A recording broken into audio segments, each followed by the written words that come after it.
Nala Kadich Nunga Mort, Kayan Kadak Nijabuja. We acknowledge the Noongar people as the original custodians of this land. The Lord be with you. And also with you. Welcome to Perth's Anglican Cathedral on this International Nurses' Day. Welcome to this house of prayer that has seen so many occasions of joy and sorrow and remembrance in the lives of the people of Western Australia. In the midst of a global pandemic, we give especial thanks for all healthcare workers who test and treat, protect and care for our fragile society. We recognise the great service they give and the courage and commitment that they show, and especially so in communities where the pandemic is overwhelming local medical services. If you are a healthcare worker, we thank you for joining us. And in the worship that follows, we pray that you will find renewed strength and courage for the work you do. If you are not a healthcare worker, come join us in thanksgiving and remembrance, in prayer and solidarity for those who maintain our health services in these challenging times. As we come this night to offer to God our worship, praise and thanksgiving, we thank God for Florence Nightingale on this, the 200th anniversary of her birth, and for Vivian Statham, née Bullwinkle, survivor of the 1942 Bangkok Island massacre of nurses and campaigner for Australian nursing, whose funeral was in this cathedral 20 years ago. We give thanks to God for their enterprise and heroism and for the example they have left us. We pray that their ideals of compassion, quality of care and training may continue to inspire and sustain nurses, doctors and healthcare workers everywhere. We praise God for all those who carry the lamp of healing into the dark places of our world today. Well, let us prepare to hear and receive God's holy word and to bring before God the needs of our world. Let us remember with pride the vocation we have each received and prepare to dedicate ourselves anew to the service of all in need.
from the book of the prophet Isaiah.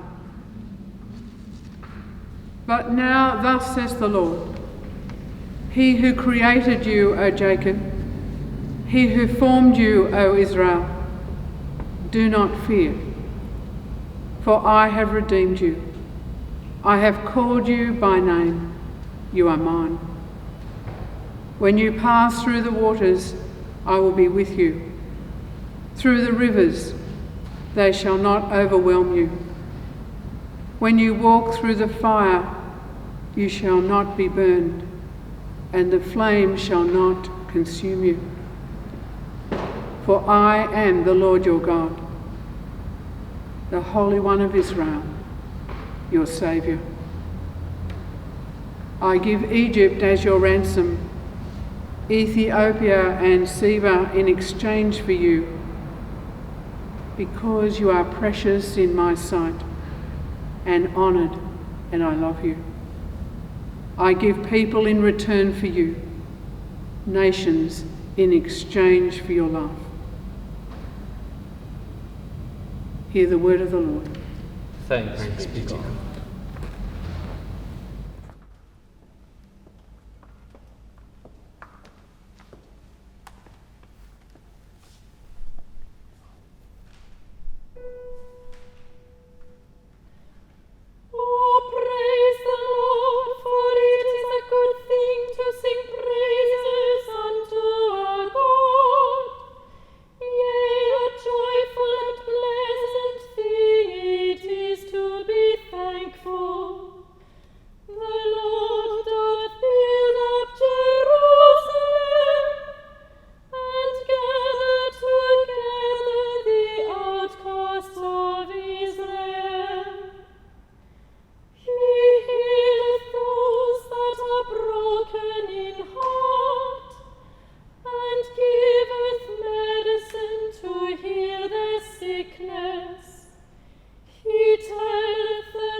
A reading from the Gospel according to Luke.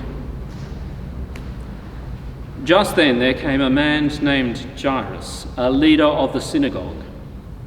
He fell at Jesus' feet and begged him to come to his house, for he had an only daughter, about 12 years old, who was dying. As he went, the crowds pressed in on him. Now there was a woman who had been suffering from hemorrhages for 12 years, and though she had spent all she had on physicians, no one could cure her.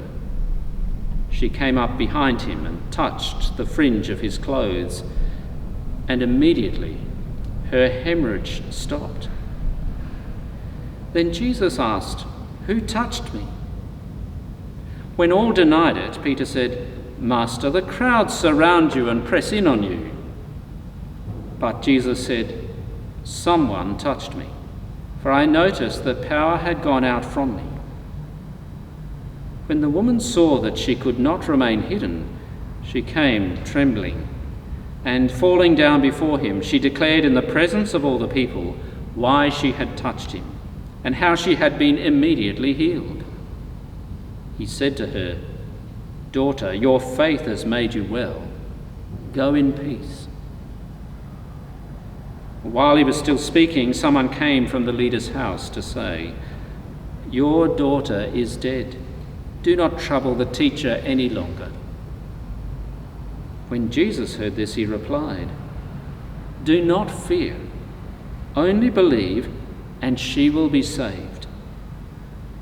When he came to the house, he did not allow anyone to enter with him except Peter, John, and James, and the child's father and mother. They were all weeping and wailing for her. But he said, "Do not weep, for she is not dead, but sleeping." And they laughed at him, knowing that she was dead. But he took her by the hand and called out, "Child, get up." Her spirit returned, and she got up at once. Then he directed them to give her something to eat. Her parents were astounded, but he ordered them to tell no one what had happened. Hear the word of the Lord. Thanks be to God.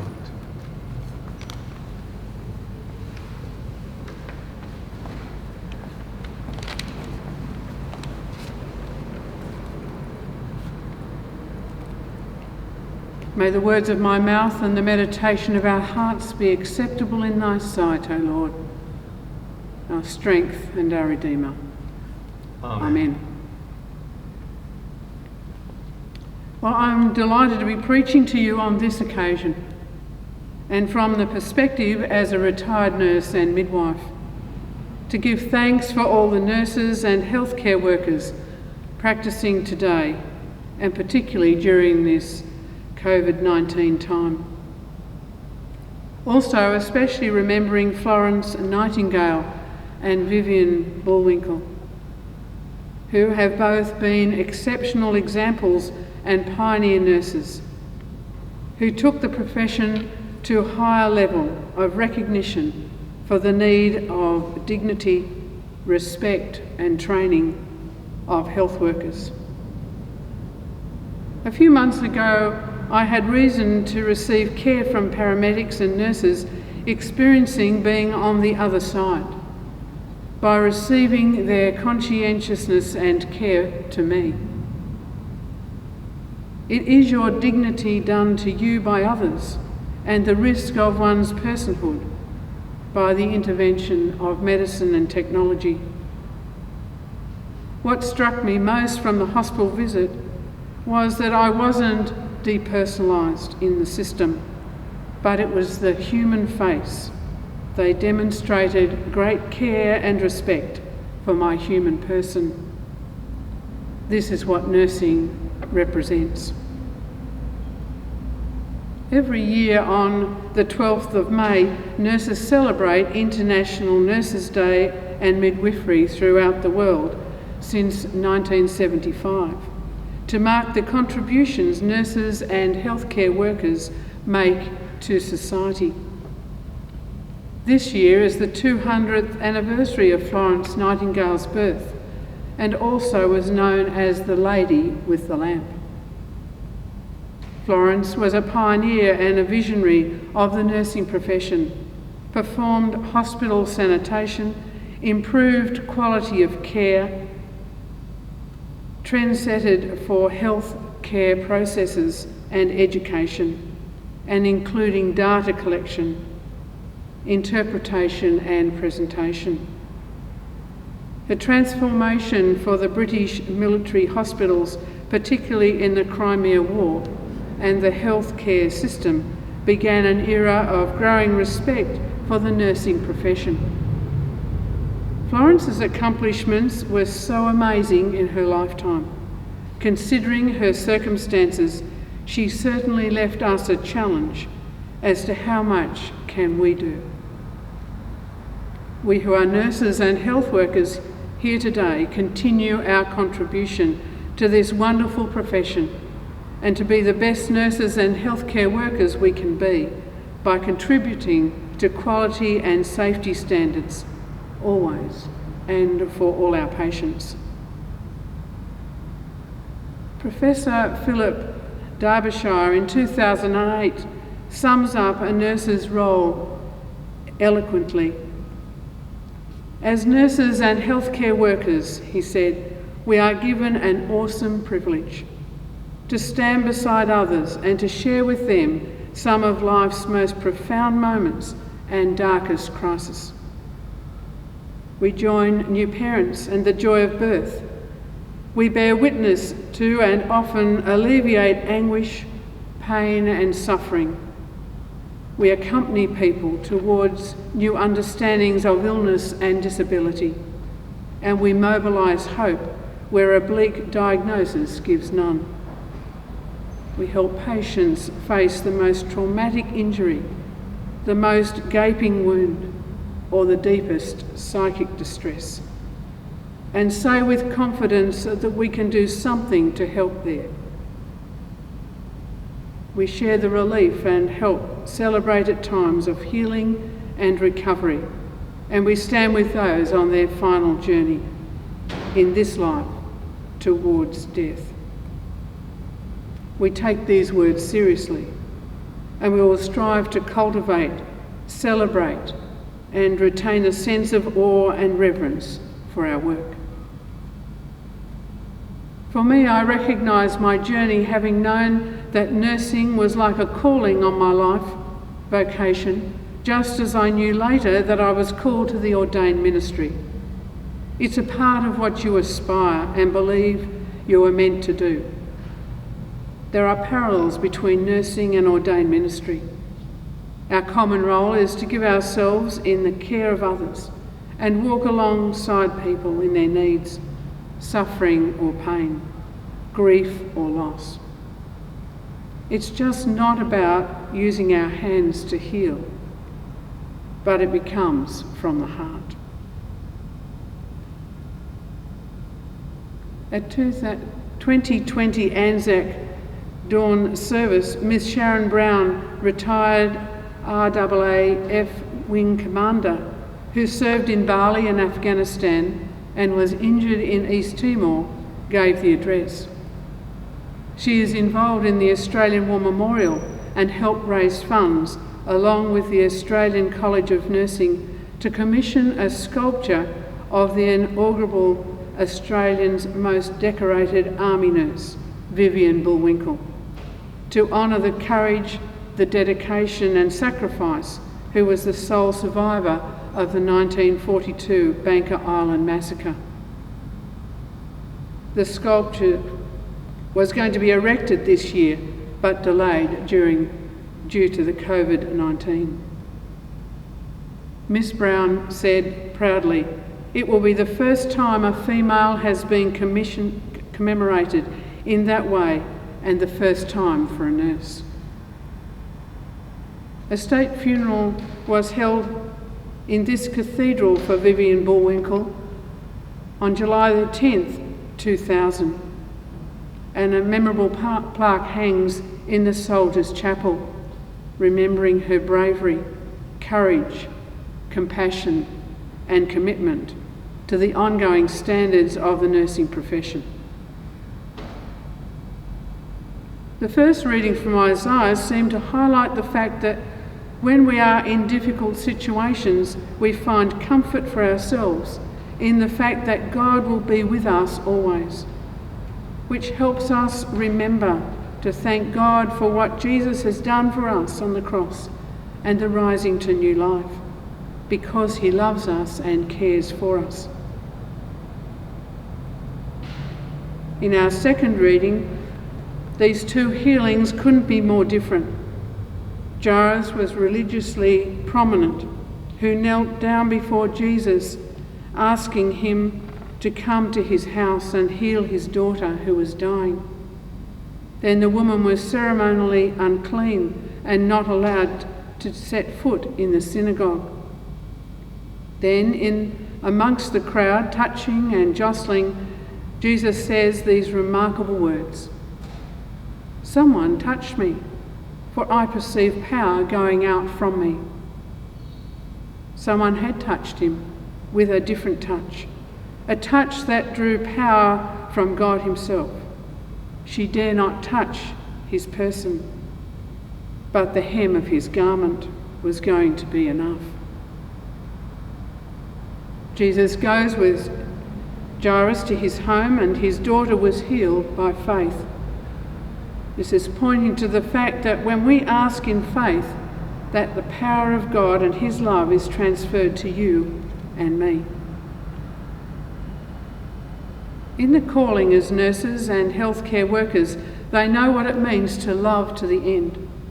And often it's the touch and voice that gives comfort to the patient when things are tough. There is something deep, Christ-like in all these caring roles. Perhaps nursing embodies them in a uniquely focused, beautiful way, because it's the act of serving, caring and loving, which link to an intimate touching, just like the woman. One can't touch without a person's permission. It's like holy ground. We tread in awe and respect. God calls us to reach out to others, and in so doing, God reaches out into our souls and heals us. He is the only one who can heal the brokenhearted and make the wounded better than new. And as we heard in the psalm, he heals the brokenhearted and sets the captive free. Healthcare is constantly changing around us today. We thank our nurses and health workers, those who work on the front line, those who work behind the scenes, providing care to the nurses and carers who need to be strong in themselves as they care for others. I'm sure you've all seen the TV ad that says, "We want to say thank you for all your care." And most of all, I want to say thank you to the Lord Jesus for all you have done for us and continue for us. And know that the Lord is always with us.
Let us pray to God our Father, whose Son came that we might have life.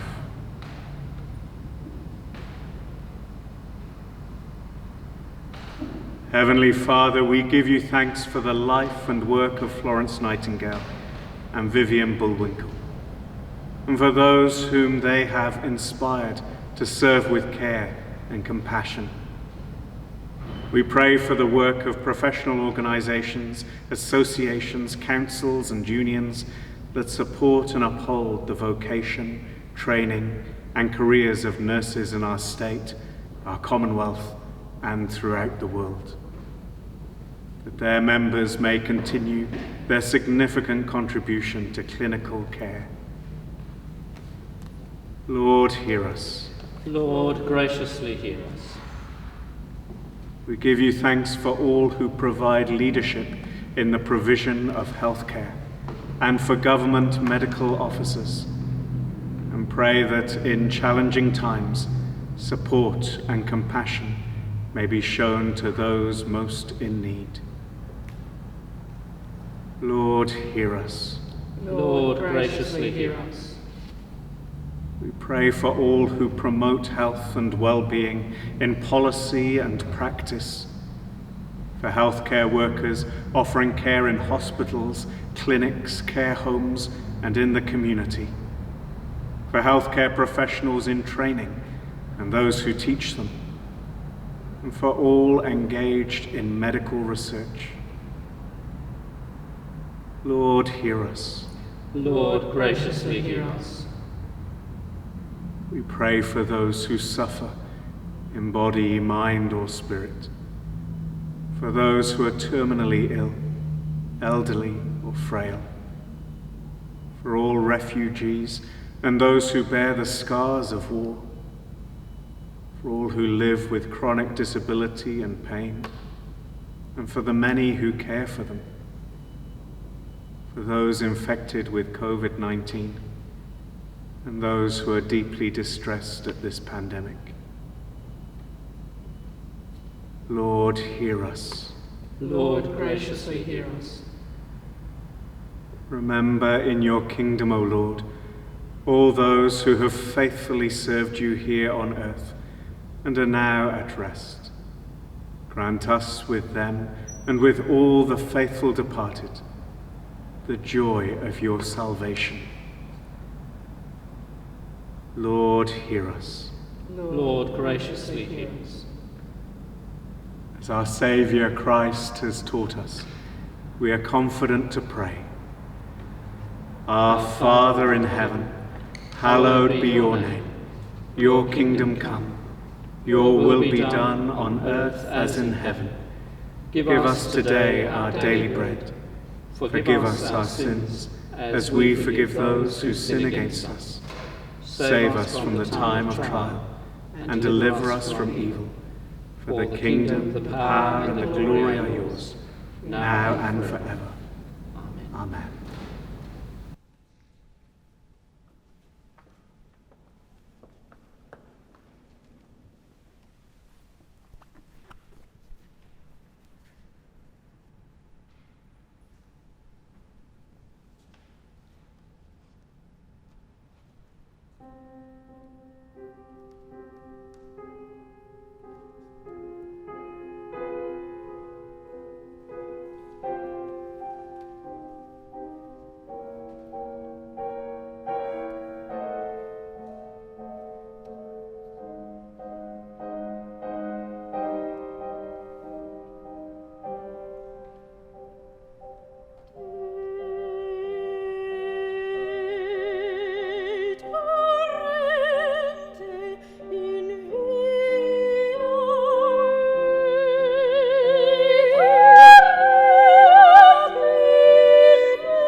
Let us give thanks for all those who heal, treat, support and care for those who need our care today.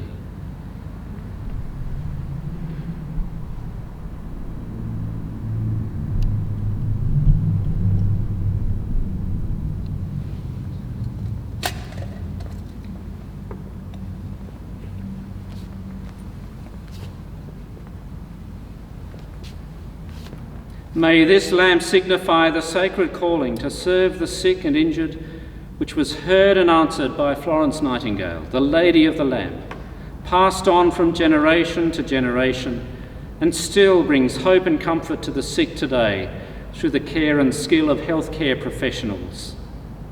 Jesus said, "You are the light of the world. A city built on a hill cannot be hidden.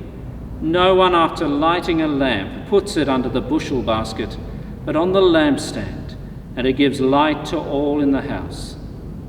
In the same way, let your light shine before others, so that they may see your good works and give glory to your Father in heaven." Let us pray. O God, the Father of lights, from you comes every good and perfect gift. We thank you for Florence Nightingale and for her vision, courage and compassion, of which this lamp is the undying symbol.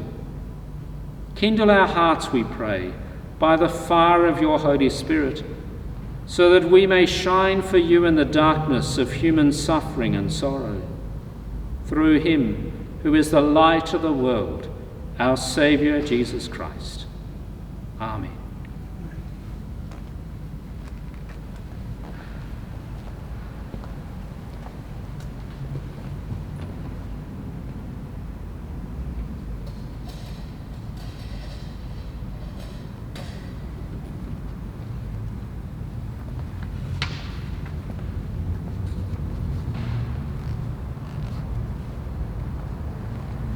Let us remember those nurses and doctors who gave their lives in the Second World War while caring for the sick and wounded, and those who have given their lives in subsequent conflicts, and the 290 known doctors, nurses and medical staff from around the world who have lost their lives so far in the fight against COVID-19.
Let us pray.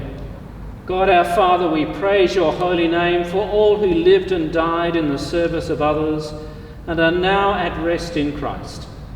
Their example has encouraged us, their sacrifice has inspired us, and in gratitude we remember them. Therefore we thank you for them all. We entrust them to your grace and the promise of your glory. Through Jesus Christ our Lord. Amen.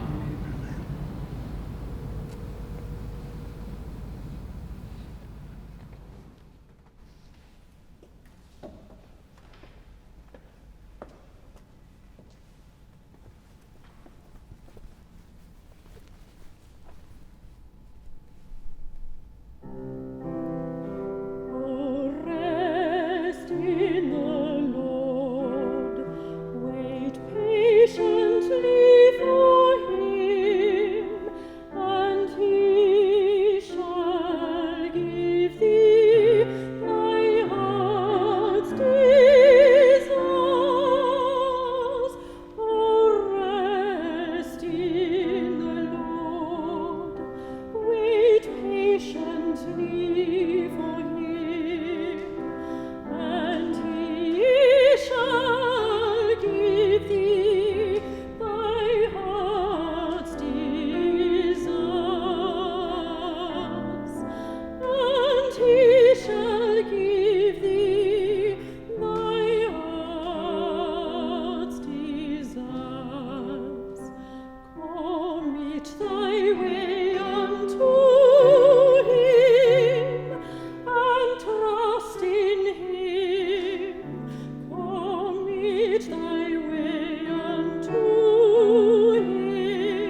The peace of the Lord be always with you. And also with you. Go forth into the world in peace. Be of good courage. Hold fast that which is good. Render to no one evil for evil. Strengthen the faint-hearted. Support the weak. Help the afflicted. Honour all people. Love and serve the Lord, rejoicing in the power of the Holy Spirit, And the blessing of God Almighty, the Father, the Son, and the Holy Spirit be among you and remain with you always. Amen.